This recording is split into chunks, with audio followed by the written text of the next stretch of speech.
Hello everyone and welcome to WCS Challenger North America. I'm Todd and with me will be Roddy tonight once again to do some casting on some StarCraft games. Looking forward to it and to seeing which 4 players will be making it over to Valencia. We're gonna actually get 2 confirmed of those players today and we'll be playing the rest tomorrow.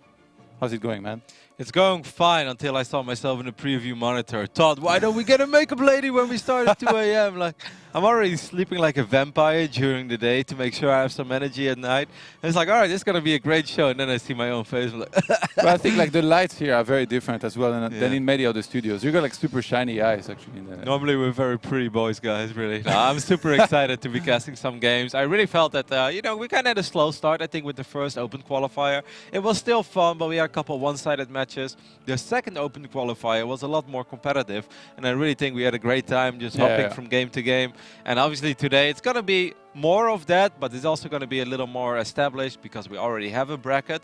It's an awesome bracket. We can go ahead and show it to you guys. We've got 16 of North Americans' best duking it out with each other today. WCS Valencia Challenger. Take it away, Todd. Like, some awesome names. Neeb against QXC, I think, stands out here in the upper part of that bracket. That's the matchup that I'm going to be following up first. But then you've got Massa, Silky, Pili Pili, Panda Beami, Raze, and Jon Snow also in that part of the bracket. And then the lower bracket, you're going to be following Scarlett and MCanning. Yeah, that's a rematch as well of the open qualifier. They went up against each other in that qualifier. It was still... you know, Scarlett won that one pretty convincingly with 2 early game aggressive openers, but I still believe that MCanning can make it a lot close today. Just some great matchups all around, like Bill Semper. That's a really fun matchup for me. And remember, in the upper bracket, everything will be best of 5. In the lower bracket, everything will be best of 3 up until the point we reach the qualifying matches for Valencia. And in that case, we'll go back to best of 5, and then after that, play 2 best of 3s, and then in the grand finals it's a best of 5 where the winner of the winners bracket previously has a 1-map lead. I have to say I love the format where 8 players made it through to Challenger through the ladder. It's a good way to get the ladder to be very active in that region and also to kind of get rid of barcodes for a moment because players have to use real IDs. So 8 players made it through that, and then we get 2 open cups from which 4 and 4 more players actually go to Challenger as well and guarantee themselves $400. So remember that bracket here that you saw in those 16 players, they're going to be sharing $10,000 across one another, and also 4 of them will be guaranteeing themselves an all-expense paid trip to sunny Spain to play in another tournament and maybe win some more money. So not bad at all, I would say. Yeah, especially for a North American player, it's actually a real trip. I mean, Nemchar won his train ticket from like Stockholm to Jönköping when he qualified, you know, which is pretty cool too. And obviously he gets seeded into the 3rd round. That's one other big advantage we don't often talk about. If you qualify through Challenger, you immediately get seeded in round 3, so you don't have to go to group stage 1 and 2, which obviously these players are often good enough to still get there, but every now and then you get a stacked group, and if you have a bad day, it could end early, so that's very nice as well. Yeah, that's a whole lot less stressed that you have to deal with. You just watch everybody playing, and then you can already kind of start thinking, brainstorming what you're going to do if you meet some of them later on in those 3rd group stage. So that's pretty good to already start a tournament in the round of 32, right? Yeah, that's a lot better than the round of 108 when you never know who's actually going to sign up coming from that open pool. Yeah. Either way, our first game of the day is live. We're not wasting any time. It's 2 a.m. We want to get as many games in as possible. Let's go ahead and hop into MCanning versus Scarlett. First map is going to be played on Odyssey. This is a familiar sight as they went up against each other on Odyssey as well. Oh, best of 5, you're correct, Todd. I thought I had it right, but I made a mistake. Over here on the left top side, looking at the main base of the Can himself, MCanning. Apparently, according to Gemini, I'm not allowed to say MCanning. I always thought because it's MCanning. You can't say MCanning. What does Gemini know, man? Come on. He knows a lot about Liquid Hero. Other than that. Maybe a little too much, some might say. Well. We're supposed to do, by the way, I think it's like round of 16 match, then 1 quarter, and the 2 semis today. But obviously, we've got 2 computers there, and we've got 2 people, you and I, so we're going to be covering different games. I'm currently in Neeb against QXC game 1, and I'll keep you guys posted on what's going on over there. You're forgetting the most important thing, Todd. both of us are incredibly passionate. So we don't settle for 4 series, even though we don't get any extra. No, we want to show you guys all the series. Look at these beautiful mind games, though. Of course, in the right bottom side, we're looking at the main base of the ever so fantastic Scarlett. And Scarlett is making MCanning incredibly paranoid. MCanning scouted, he saw no natural, then he went for the gold, and he's like, oh my god, what is happening? Yeah. So he dropped the Forge, not knowing that Scarlett actually expanded over here on the left bottom side. He cancelled the Forge, but still, this Nexus is a lot later than it's supposed to be. And I feel like, by the way, what we've seen so far from MCanning is previous series against Scarlett when they played earlier on in the Open Cup. I don't know if he's choking. I feel like that's the best term I could come up with to describe the way he played, because I really think that on ladder he plays way better than that. But again, in these Open Cups, hadn't been successful. It's the first time he's made it to a challenger. And it took him 3 attempts and quite a few Open Cups. You know, it's not easy. We saw a couple of the other players that made it that are not that well known, like Volts and Race. You know, these are all tough players, man. Players like BioEyes, you got to come through them in these qualifiers. Cuddle Bear, it's never easy. So it's just awesome to see MCanning finally making it. I do agree that he looked perhaps a little nervous and a little off in his series against Scarlett that we shown earlier.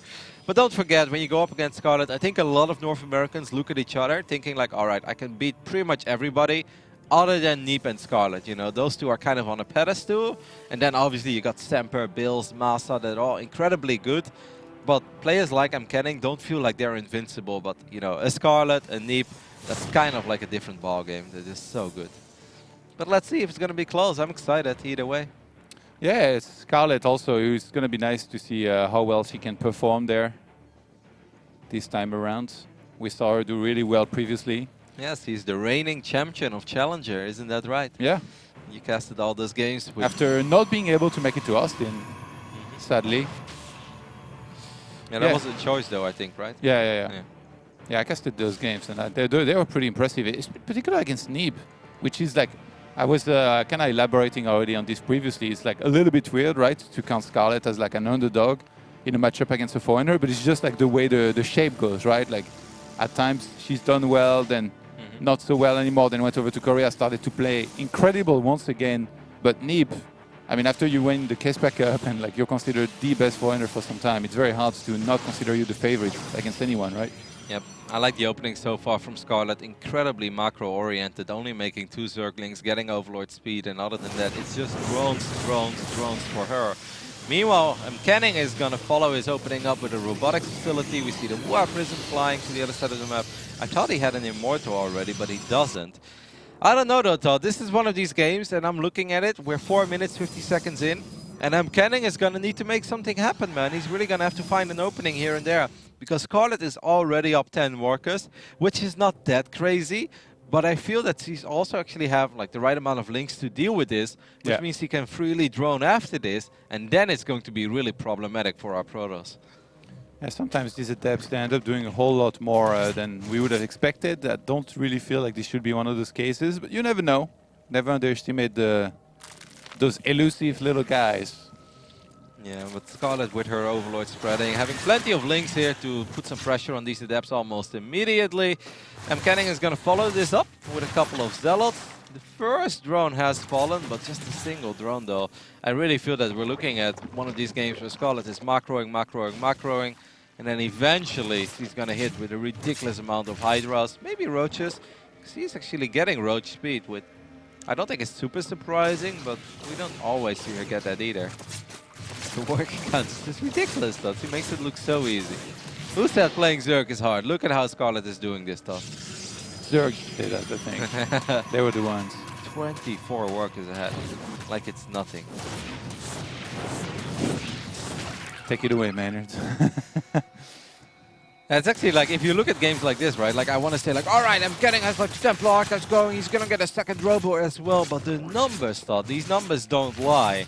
And if MCanning can somehow defend against the first big push, even though this War Prism is taking a lot of damage, like I feel that we're looking at a swarm army that's going to march across the map and probably just deliver the fatal blow almost immediately. Yeah. We've seen players like Showtime go for like triple sentries to try and, you know, synergize force fields and storm, but on a map like this, not only like does the map overlay not really allow you to do that nearly as well, it's also like I mean, you mentioned it. Scarlett reached the ideal walker count she wanted to go into. If this guy could buy some time, that might actually be the best use of that Stalker. Just bring the whole army back. Scarlett is probably very confused. Like, what is this Stalker doing? Why is there a Stalker that just run all the way into the He bought a little bit of time as well. Did you see that? Scarlett panicked a little bit. He killed her own Hydra. This Stalker, his sacrifice was not in vain. It's like that movie where like the guy disappointed the one in charge and just like shoots it. All right. Let's see Scarlett here. She can go before there is enough from MCanning. It's looking quite scary. This army. Oh, the War Prism double the army supply here at this point. The Prism. Oh my God! Not like this. Was there something in it? Yep, 3 adepts. Yeah, that's not units that MCanning could afford to lose. He's got a couple of only 1 pylon. Okay, there is another one behind, but that's it. Then no more. Nice. Needed a whole lot more pylons there. A couple of Immortals doing a good job in soaking up a little bit of this damage. Let's see them. Yeah, but there are Roaches in the mix as well, and Roaches don't really die against Storms. Good splits by Scarlett as well here in these numbers, though. There are just so many Roaches and Hydras. Immortals are great. Well, 3 Immortals. Nah. The Hydras in the backline firing away at these Immortals. They're losing their barriers incredibly fast. This Archon is going to fall as well. And Todd, I think just like that, we're looking at a 1-0 lead for Scarlett, because I really don't think that MCanning can hold. GG. Scarlett takes the 1-0 lead. And she made it look easy. There's no other way to put it. Neeb against QXC so far. We just had the standard Phoenix that they play from Neeb playing pretty clean and revelating everything needed to as far as Widow Mines went.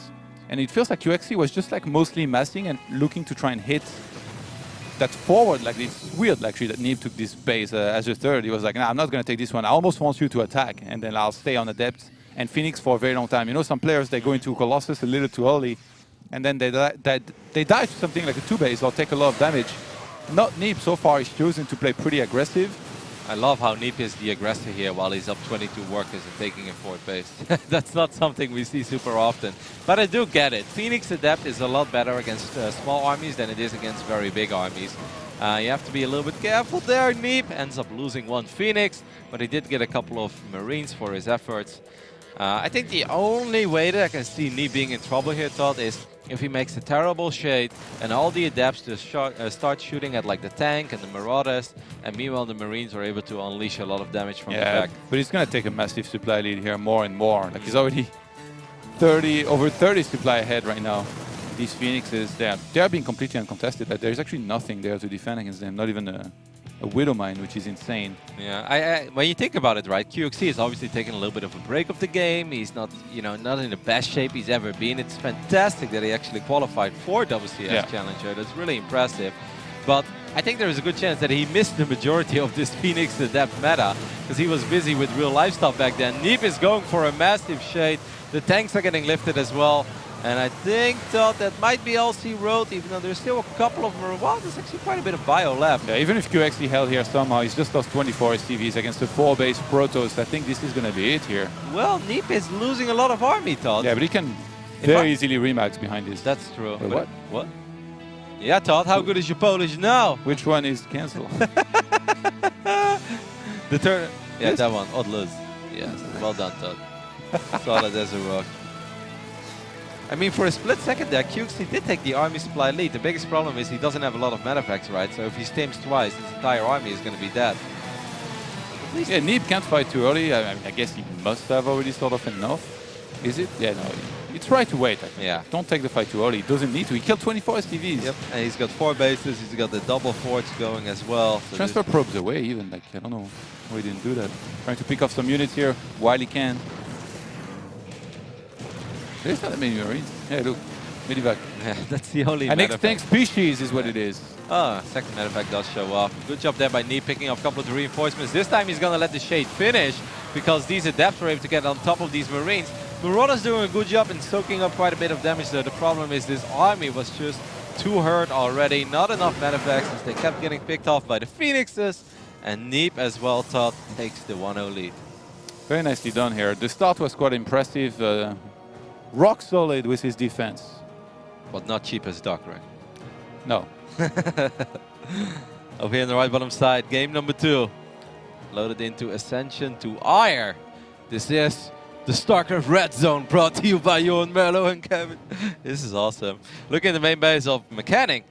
He is down 0-1 against our fantastic Zerg hailing from Canada, the one and only Scarlett. You know, I asked QXE before the series started here if he has played Nib recently. He gave me the most QXE answers ever. He's like, yes. And then I'm like, how did it go? He's like, how you would think it would go. I was like, yeah, it sounds about right.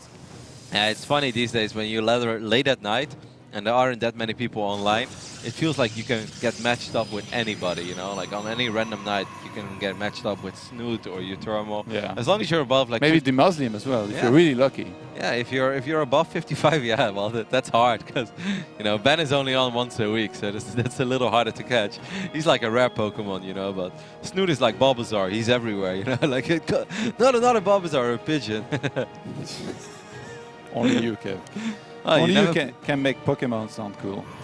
Hey, Pokemon was cool, so let's be honest. So it's not anymore? I haven't been that much of a fan because I feel that the games never improved. I feel like they're still the same, they're still very linear.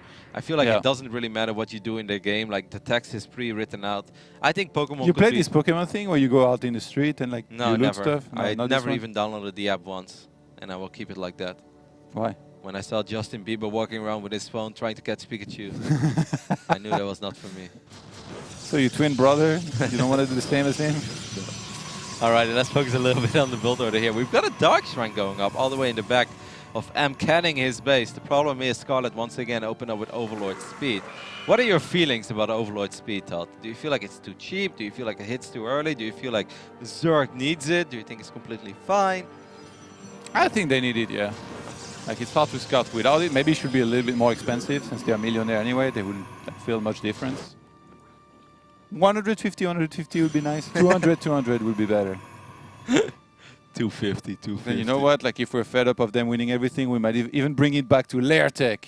What do you feel about instead of making like it one upgrade for all the overlords, that has to be an individual overlord that has to be upgraded to get speed? You know, like drop lords. You know, instead of like they don't have it all at once. Oh yeah. It's individual. So wait. So you don't need to get the upgrades?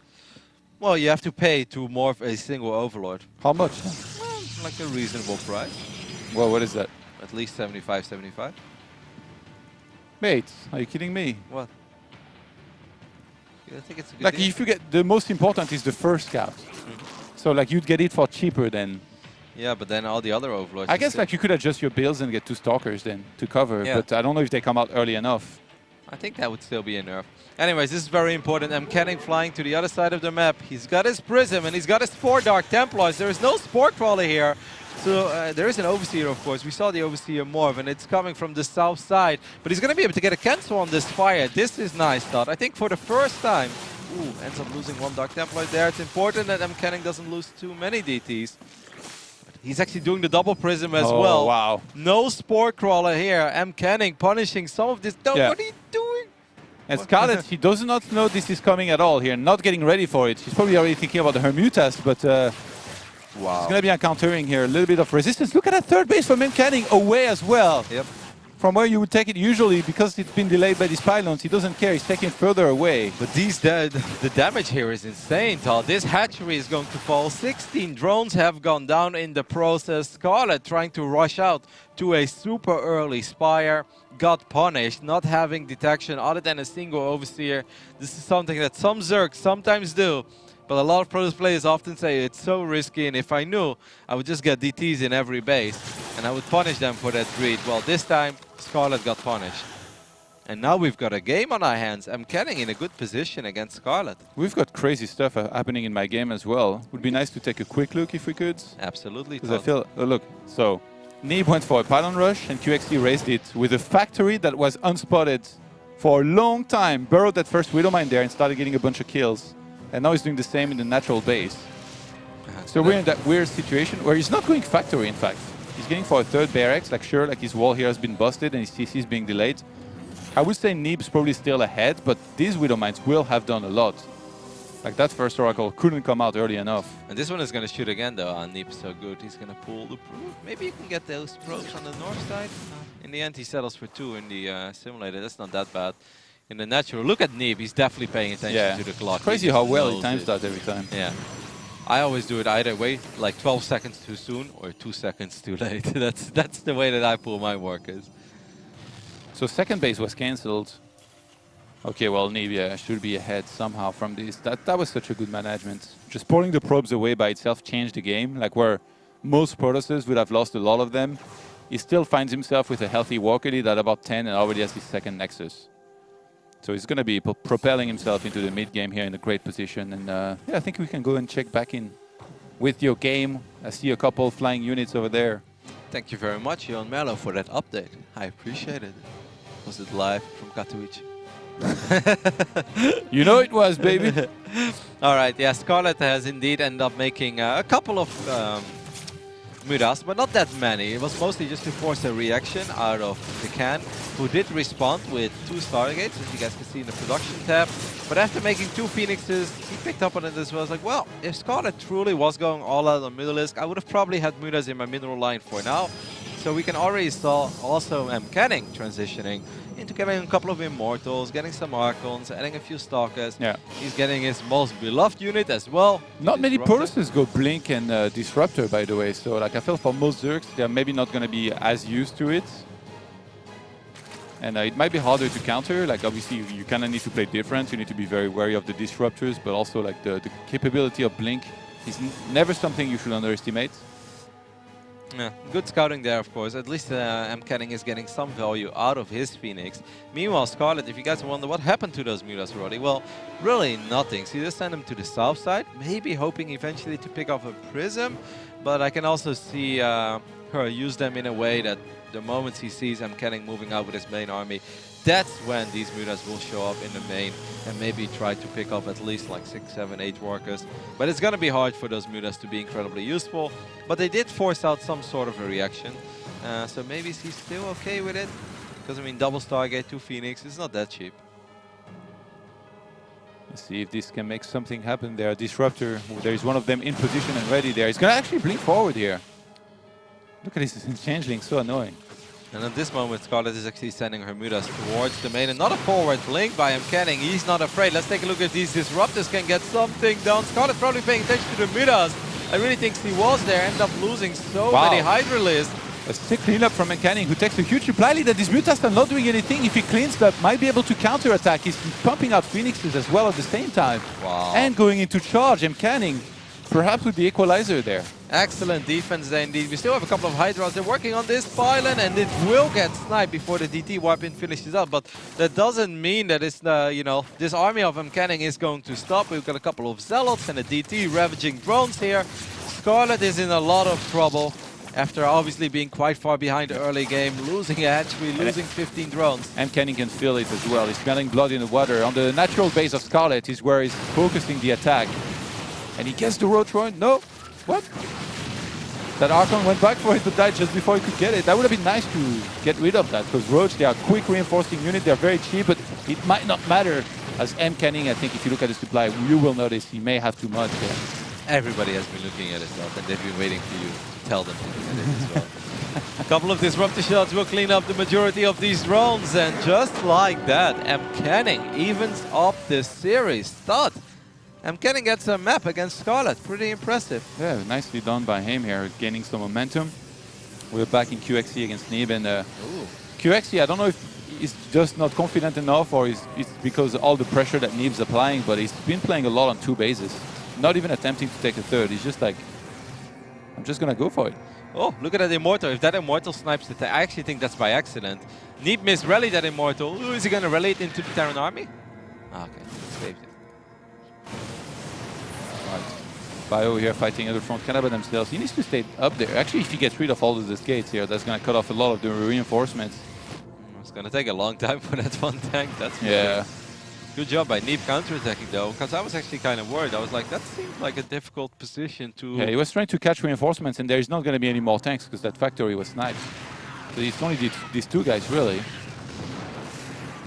He could actually have made a Prism and dropped the Immortal there, but he can also do that, where he attacks with everything and has way too much. Mothership Core falls, but I think Nib will have enough left over here to clean this up. And again, a beautiful game number 2 here by the North American Terran. As soon as you get a couple Zealots on those tanks, you know life is good as a Protoss, as this Bio-Army is running away. But Nib has cleaned it up and obviously taking a commanding lead in this game now, being up 18 workers. Being up a tiny bit in supply, but most importantly, he's on 3 bases and actually has his 4th base on the way already. The consistency with which Nib takes his bases always like surprises me when I look at him. I'm always like, God, like, how is he this good at expanding and knowing the right timing? Yeah, I think it's going to be incredibly hard. How many forges does Nib have? Nib has just 1 forge? He's at 8 gates already? Damn, I love the thought. 8 gate, having charge. I've seen this before. Great. Blink as well. Yeah, he has a whole lot of stalkers, actually, for somebody who went charge. Yeah, it's very good, I think. Like yeah, they are. The Roddy Zealots. Look at their legs. Propelling them forward as they snap all of these SCVs. Wow, 15 SCVs gone. I think most of the medepacks have been picked up as well. A couple Zealots ravaging this 3rd base. And I think we're looking at the closing What is this, Zealot Wars? Hey, man. Zealot defense. The Zealot is a great unit. We're staying in for a long time. GG. Nib takes a 2-0 lead. I'm already in game number 3 between Scarlett over here on the right top side and our handsome Protoss and MCanning on the left bottom side. Of course, Scarlett has a spawning pool to it. A very, very early spawning pool. We have loaded into Defender's Landing. And we all know that this is a map where aggressive Zerg openings are incredibly common. Let's see how much Scarlett is going to be able to achieve with her 12 pool. How much do you think? Well, since MCanning has dropped his buildings on top of the ramp, it shouldn't be that much of an issue, actually. Obviously, good link micro so far by Scarlett. It's important that she keeps the majority of her links alive. Actually, 2 links have been picked off already. This Zealot is going to fall. I don't know why MCanning didn't re-roll. Okay, he's okay with these links getting in. I feel he played with fire. If you just temporarily block this a tiny bit, well, he does get the Zealot out, so maybe it's okay. And now he's actually maybe able to pick off a few more Zerglings as well. Not a bad defense so far, but don't forget, obviously Scarlett is going up to 2 bases behind all of this. And this Zealot might actually get surrounded again. Oh god, now it's getting bad. There's still no Adept on the way here. Mothership Core is going to come out and chase this away, but he could have very well saved that, and that would have been way better here for MCanning, because now these links, they might buy a little bit of time where during which that Nexus is not going to be starting. But MCanning did scout, and he knew that this was an early pool without an extractor, so he's not that worried about the link flood, so he's still just going to expand. I think that was alright, but I still feel that the Nexus being this late, losing 2 workers, losing 2 Zealots, I think that Scarlett is okay with her opening, right? Yeah. I mean, she would have loved to do more, right? But kind of salvaged it. The second Zealot snipe was really nice. Can't have it all in taking down life, the cooling tower. Sometimes you have to just settle for what you get. 2 probes, a late Nexus, 2 Zealots. Well, what do you think about the cooling tower, man? I definitely could have used one of those back in the days. I'll tell you that. I could have used one on the entirety of last year when I was melting away in West LA. Like, at least in Rancho Cucamonga, I had air conditioning. Oh, you did, right? Yeah, hey, Rancho was great. You know, you stayed at Nate and my place. At the latest apartment, you had one? I thought you didn't. No, not in West LA or Santa Monica. I mean, like the apartment in Rancho with Nate, you had also a yeah. Okay. That was a really great place. Yeah. Bomber loved it, man. He hijacked your room, your speakers, everything. Bomber, I treated Bomber like a king. Bomber needed a place to stay. I said, Bomber. He was a guest of honor. Yeah, the pleasure will be all mine. I brought him dinner, I brought him breakfast, I gave him my PC. And he went on to win like 2 tournaments in a row. So he's like, oh, the Roddy treatment's so good. I remember I brought him to Nate's room and I was like, coach him, and he just laughed and said nothing. He's like, all hope is lost for this man. All right, 38 rounds for Scarlett against the 29 for MCanning, who has a robotics facility more than halfway done.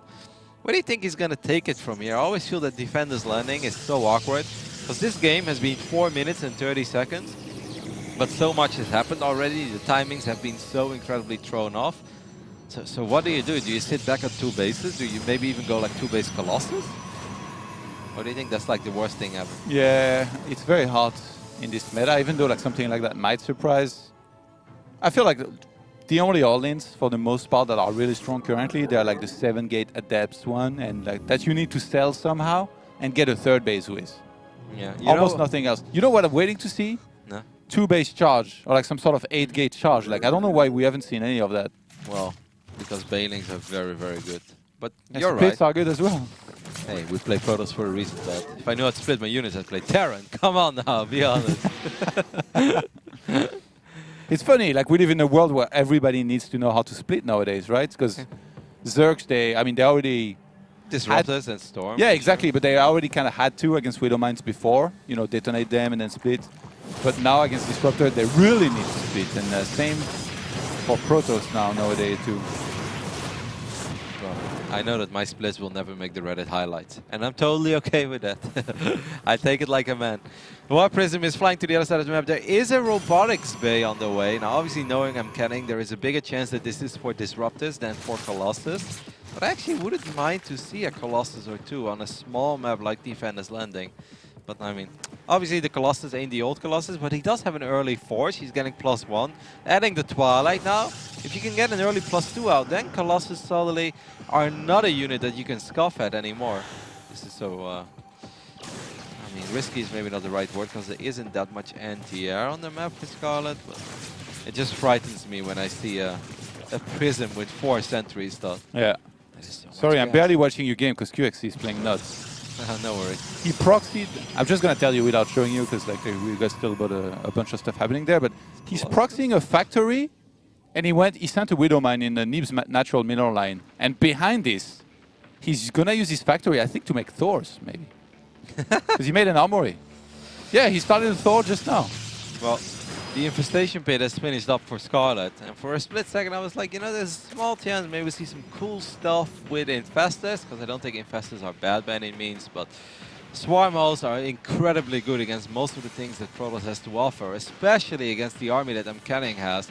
None of these units are incredibly good at killing Locusts. Disruptor can kill a bunch of Locusts at once, but overall what you really want to have is indeed multiple Colossus. Colossus are going to make this a little bit more playable. But I think you called it, man. Yeah. The Colossus. Yeah, but it's going to be so hard, right, against Swarm Host. I don't know. I love Colossus against Hydras, but against Swarm Host... The Flame Locusts are the big problem, but I feel like if you handle the first ones well, then you're going to be in a good position, because then you kind of know, where to sit and defend. You're going to have overcharges to work with. And like it's also about breaking that barrier where you have enough units that you can really negate any of their damage. Just 12 Swarm Hosts, though, on the side of Scarlett. That's going to be so many Locusts into the main base of MCanning. There's a good chance that MCanning is just straight up going to lose his Nexus. There's very, very little that you can do about it. I'm not even sure if MCanning is aware of it. His War Prism is still chilling on the right side. He's going to see it now on his mini-map. He's immediately going to evacuate all the pros, but this Nexus thought, it's super dead. Yeah, and that's going to mean big trouble here for MCanning, who's going to have to retake that. It's going to take a long time for that to complete, and from there his economy just took a huge dive. In the meantime, you've got Scarlett on 73 drones, just sitting pretty. Can we take a quick look at my game, by the way, because like this is nuts. So Neeb went for, I think it was 4 or 5 gates, a lot of Stalkers, and pushed forward and did a little bit of damage with it. Now, QXC had a little problem. He made the factory there, that guy was trapped. What? So he flew the factory down there to remake another Thor, and now he has to make a starport to save this guy that's been trapped the entire game. A trap Thor? Yeah. How does it not go through that big gap? It can't. What? He tried. Yeah, he was in disbelief as well. So now he's going to have to start a medivac. And Neeb must be confused because he's scouting the main. He's like, wait, what? Where's your factory? Like he knows there is, I guess he knows there is a proxy factory because the Widowmine hid there earlier that he got rid of, but... Oh, he just started 2 Thors. We just went back to my game as a few more Locusts have been popped and one more Nexus is going to get sniped. It's safe to say that this is almost everything or nothing for the can already. But it's going to be hard to fight against Lings and Ravages. And this is a very, very small Protoss army that doesn't pack one hell of a punch. He was distracting a little bit though, as the War Prism was hitting the main base with quite a few Zealots. So you could say that this is the very first time things are going well for MCanning. Spots this fire too, I believe. Yes, he does. But I don't know, Todd. This looks like an uphill battle after you lost 2 Nexus. Yeah. Well, pretty much nothing. Not really doing much here. So if you want to go back to your game, if you want to show the Thor rush. We should take, I mean, it's not much of a rush. It was spotted and I feel like it's about to completely fall apart. Yeah, this guy's trapped. Oh, that poor guy. Even a starport was made there to try and help him. The medivac eventually had to evacuate, and there's still one of those left over. And this force looks so sad. I really feel like this might have worked, actually, without all of this bad thing happening, but now it's way too late, and I mean, Neep's just going to power through, and that's going to be, oh, the score. No. Boom. Last second update on the score. So it's going to be a 3-0, yeah, I believe, as this gets easily cleaned up here by Neep, who can easily counterattack behind this. Perhaps not the most surprising result ever, but it was still fun to see an old school player like QXC go up against one of the absolute best foreigners we have these days in 2017. That is Neep. So we are back into Scarlett versus MCanning, where the score is not going to be 3-0 because we're currently 1 apiece. And MCanning is trying to do whatever he can to hang in there, but Scarlett has just been cruising, man. So he's been on cruise control, Todd, since pretty much minute 1. Every attack. What's cruise control from? From a car. You know, you yeah, but like it's also like an expression that a lot of people use. Being on cruise control, because driving on cruise control is very smooth and easy. You don't have to do any effort. Yeah. And that's kind of what it feels like watching Scarlett. Okay. Right, sorry. No. It's like when you're on the highway and there are no other cars, so you just click a button and you always drive like a steady 80 miles per hour. You know? Cool, small mistake there actually, but Scarlett looks at his arm and is like, well, that arm is actually not that big. You know, I wasn't planning on fighting it. But if you truly want to ambush my army, then let's go, let's dance. You want a piece of this? And Ravagers will be cleaning up here, caused by Lance, and gets the Nexus. Even if MCanning cleans up here, Scarlett is on 5 bases behind this, and looking fantastic. More Locusts flying into the main base as well. They're going to have an epic battle against these 2 pylons. In the end, the Colossus will clean it up, but 17 Mutalisk are on the way. The current amount of anti-air for MCanning, a mothership core. And soon 2 Archons. But I think it's safe to say, Todd, that this one is all over. But the crying, obviously Todd is going to try to hop into whatever looks appealing to you. What are you most looking forward to, Todd? What is the game that you want to cast the most? I really need to see who's in round 2, right? Come on. Was that a reverse tasteless? Yes, pretty much. I mean, when a Protoss... The least hype GG possible. When a Protoss has 3 Colossus and a Mothership Core and there are 17 meters on the production tab, I can't scream it out. I just can't. It was a beautiful game by Scarlett. Maybe not even tasteless goods. No, tasteless goods. It's only 2-1 now, so MCanning still has a chance. Yeah, I don't see any score updates, by the way, here. So all these series might be playing currently. Yeah, I mean, yours was a pretty quick 3-0, right? Oh my God. Short games. Somebody asked in the chat, did QXC win? I hate it when someone does that. Yeah, that's always nice when you're the player who's reading that. Yeah. It's like, yeah. I lost it a couple times back in the days when somebody asked that. Like I just got like 3-0'd by Moon or something, or like by Grubby. They're like, did Todd win? I think it's even worse when, let's say, you're streaming, right? And you just played a tournament and you lost. And like somebody could easily go to Wikipedia or check Reddit or check anywhere where they can find the score. But they're like, you know what I'm going to do? Let's visit my streamer. It's like, hey, man, how did your game go? It's like, well, I lost. Thanks for coming in here. It's like, it could have taken you 2 clicks to figure it out yourself. But I guess it's just fun to ask me. Oh, Volts, what a champ. I asked in the channel, any score updates? Obviously, I'm one of those casters, so it would be nice to give some updates, right? And Volt messages me. He's like, through 3-0 Volt. Well, that's good news for Sidestorm Gaming, at least, and good news for True, who's definitely been having a very hard time in these local North American events as of late. We'll see if that continues. He's going to play Puck all game time. Sorry? He's going to play Puck all game time. It's a great series. But let's go ahead and hop into game number 4 between MCanning, Decan, and Scarlett. Our ever so amazing Zerg from Canada, who's currently in Korea, unless I am mistaken. This man is not in Korea, but he does have an account called Korea is Easy. NA Best. It is MCanning. Did you ever see his game against TY, where he was trolling about how easy Korea is and how good NA is? And then TY is like, all right. That's BCs. Yes. From Nathaniel's BCs. Well, I could have said that. You know, like you took that from Nathaniel, so NA best. NA still best. Of course, in the right bottom side, looking at the main base of Scarlett, the reigning champion of WCS Challenger. And there is a very good chance, though, that he goes for the repeat. And maybe by the time that Montreal comes along, even the three-peat. I like it. That's a word. That would be nice to get some Canadians doing well over in Canada.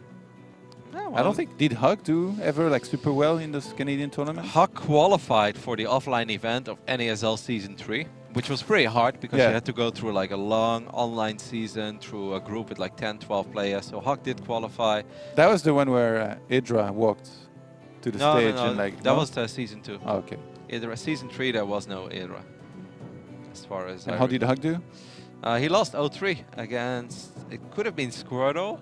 It was or Alicia. I think it maybe was Alicia. It's one of the Korean Protosses.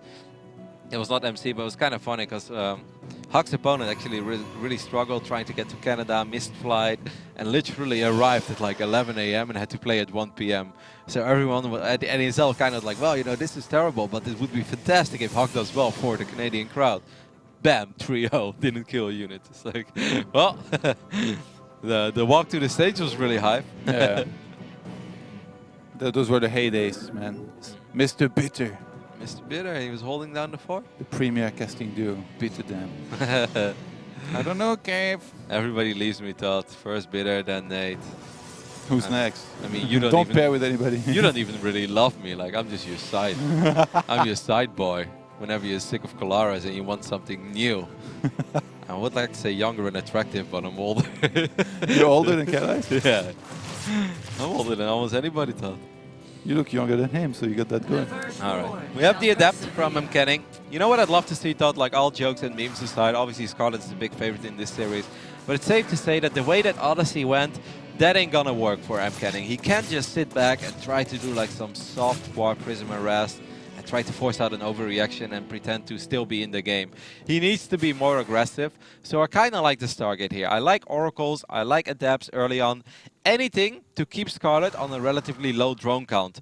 However, Todd, I'm looking at the production tab and it's more than just 1 or 2 links. It's a lot of Zerglings. This Oracle is going to find a very exposed mineral line. It's important, though, that MCanning picks up on the fact that a lot of links are running to the other side of the map. MCanning, I have a bad feeling about this here. He needs to see this coming somehow. Oh, yes. I have a good feeling. Does he have okay, he doesn't have Mothership Core. That's the only thing I feel bad. Just and this time around, he's going to re-wall. That was the one map last time as well, where Scarlett did a big bust but this attack. He needs to wall here, though. And on the right-hand side, too. Oh, he's going to pylon. No, the other is pylon. But this is still going to be bad. All these links are going to stream Oh, my God. Why didn't he re-wall? Oh, look at the probe. The probe could have killed the Bane. That would have been sick. In the end, 2 probes do kill the Bane. He needs to re-wall. It's very important. Mothership Core cannot be there early enough, it looks like. Gonna buy some time with the Oracles and the Adepts. Re-wall. I think maybe getting a couple of Zealots instead of Adepts that don't have Resonating Glaives is not that bad. He does get the re-wall. You can leave the Mothership Core here. Yeah. Just to work on those links. This is actually not that bad for the Protoss at all. He only lost 7 probes so Could far. have been way better, but losing just 7 probes could have been a lot worse. It's 32 walkers to 21. If he doesn't lose any more. No, that was too late. That was way too late. And the floodgates are open once again. Shout out to our viewer from Cologne that's always watching, Chris the Legend. Very passionate individual. MCanning does get the re-wall in the end, though, Todd. He could get, Scarlett could get the gateway down, by the way. And MCanning is not re-walling. He's not re-walling. I mean, he does have quite a few adepts, so I think actually he can clean up these links. Maybe it's not that bad that this Python didn't finish up. So this is definitely a playable game for the Protoss. He's up 3 workers. He's got 2 Oracles out that can force out a couple. Oh, he's going to go. Look. He's walling himself out. He's just going to warp in a ton of adepts outside of the wall and go for it. Do you like that? He has 4 gates up, and Scarlett is supposed to be droning very heavily behind this. So if he does not see it coming, like obviously it's, it's going to be an all-in, right? And sometimes you have to go all in. Sometimes you have to put it all on the line, Roddy. You know that very well. I know that incredibly well, Todd. But when I put it all on the line, I like to at least have resonating glaives. You know, like doing it without. I just feel like Protoss all. Oh, Oracle gets picked off. Really? Yeah, I think. You like to have something going for you when you put it all on the line? That's weird because I've seen you, pick just one number on the roulette table. And sometimes, Todd. But number 4. Lucky number 8. Alright, so these adepts were not able to achieve that much. Is that 3 dropper loads morphing?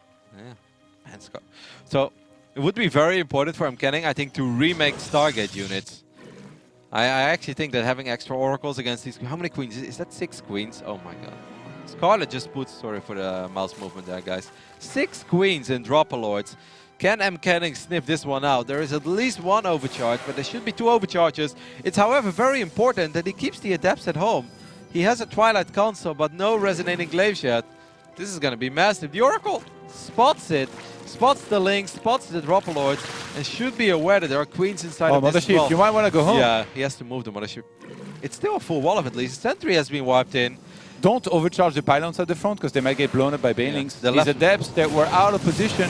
The left one, okay. He splits at least. He overcharges a little bit. All the queens have been unloaded though. The adepts are still on the other side of the wall. But the queens have not taken care of this pylon yet.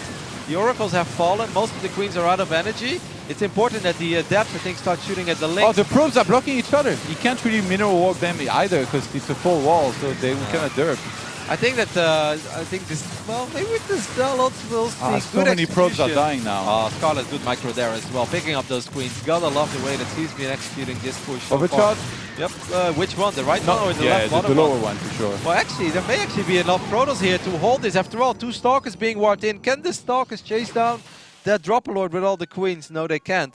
But a Phoenix perhaps can.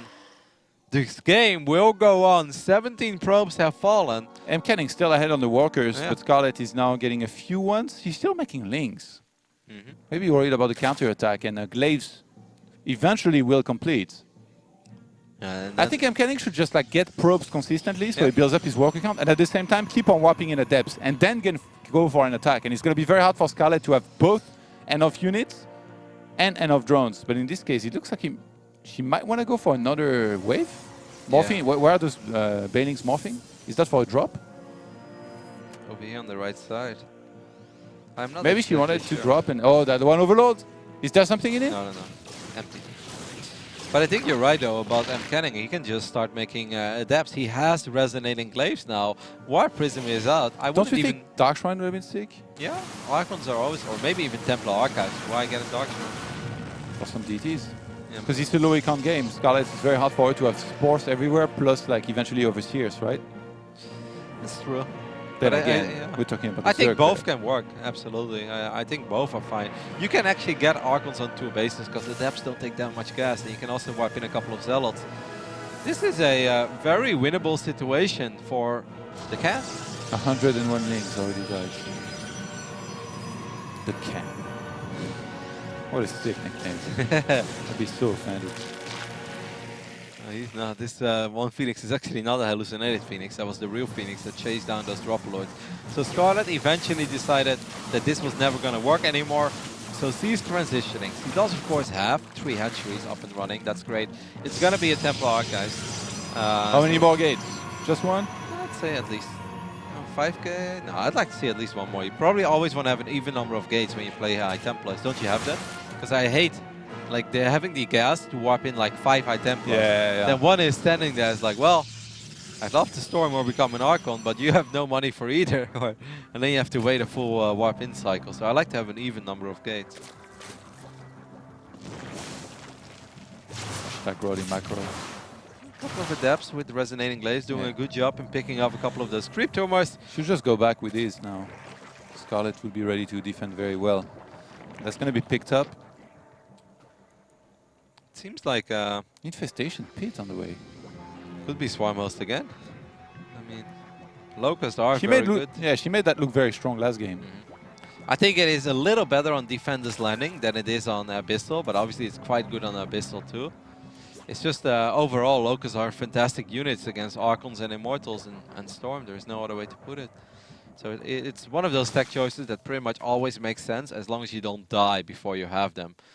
And I mean, there are a couple of sentries on the other side of the map. For MCanning, should be able to maybe pick up on the fact that there is an infestation pit. I'm surprised with how passive. Well, okay, he already saw it before with the Phoenix.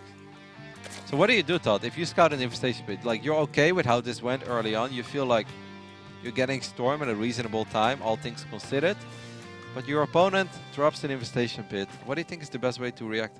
I think you need to play it defensively, or maybe like a counter Warp Prism. It depends what the rest of the army is, right? But the first wave of Locusts, you need to make sure you're in position to not lose the Nexus. That's for damn sure. And if it happens, you're in so much trouble. It's kind of like the key points for me when you play against Swarmos. The first wave? As long as you survive the first wave, it ain't that bad. Yeah. I'm a man of extremes, as you know. Attack? No, I drop double Stargate. Phoenix so good against Swarmos. Yeah? Yeah. Like From home any? Double Stargate and then +1 Phoenix. I love it, man. Any excuse to go +1 Phoenix. It's actually super good, believe it or not. Like, there are quite some games where I'm like, you know, I want to make Immortals and Zealots, and then suddenly I see Locust, I'm like, oh my god, alright, Stargates it is! Here are these Swarm Wells, actually making their way. See, these armies just avoid each other. Todd, you said everything is about being in position. MCanning is not in position, but he does have a cannon there. That may barely be enough. Oh, hey, it's across the map. He can recall. Phalanx coming in from the north side, going to connect with High Templars. Oh my god, a disaster for our Protoss. Is he going to recall? Yes. That could not have gone any worse. GG, just like that. Scarlett will take the series 3-1. But game number 4 was a very fun game with a lot of early game aggression coming out of Scarlett. And MCanning having a pretty decent hold. But then also you got to give kudos to Scarlett for realizing when she has to transition. And of course what she has to transition into. And our reigning champ of Challenger is still alive in the North American qualifier. Well, obviously, even if she lost, she would have still been alive. Yeah. She moves on in the upper bracket, where she will face Bales or Semper up next. That's a very fun match. I'd be okay with jumping into that one. Do we have any scores updates, Todd? No, not really. Actually, I don't know what's happening. It's a bit slow tonight. It's a bit slow night, some might say. Only True and Neeb and Scarlett so far have advanced, and I'm not getting too many score updates, so I'm not sure. Maybe we should just go to a break and then come back with more updates, hopefully.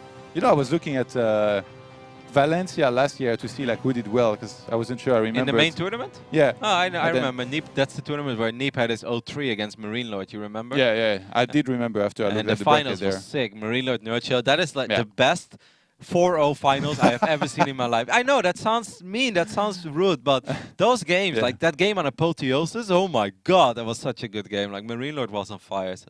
And actually, yeah, North Americans did really bad this tournament. It was only Puck lost to Stefano, in the quarterfinals. Yeah, like really. You remember, it was just like Ling Run by scaling everything, and that was the time when Puck said he was gonna take it a little bit more slow. Now he's more back fully in action, but yeah, only Neeb in the top 8. And he lost 0-3 to Marine Lord in that tournament. Now I feel like nowadays North America is a lot more present in those WCS events, and like we see them do really even. Oh, I mean, technically Neeb beat Hydra right in the previous round too in that tournament. And Kelazor before, they basically just killed each other. And that was that the Raynor Breakthrough tournament? Yeah, that was awesome. Yeah, Raynor making it into the quarterfinals. Sort of had a pretty good run there too, right? Yeah, made it. Well, semis even. Yeah. Sort of made it to the semis, that's right. Feels like a long time ago, but time flies with StarCraft. You gotta applaud Nurchill's consistency though, right? Yeah. Winning a tournament like that a year ago and now in Challenger just always easily qualifies. Perhaps the most consistent player that we have in Europe. But we're talking about the North American scene. We're gonna head over to a very small break, and after that we'll be back. Not sure yet with which game, but any game that looks appealing to us, we'll show it to you guys. Stay tuned, we'll be right back.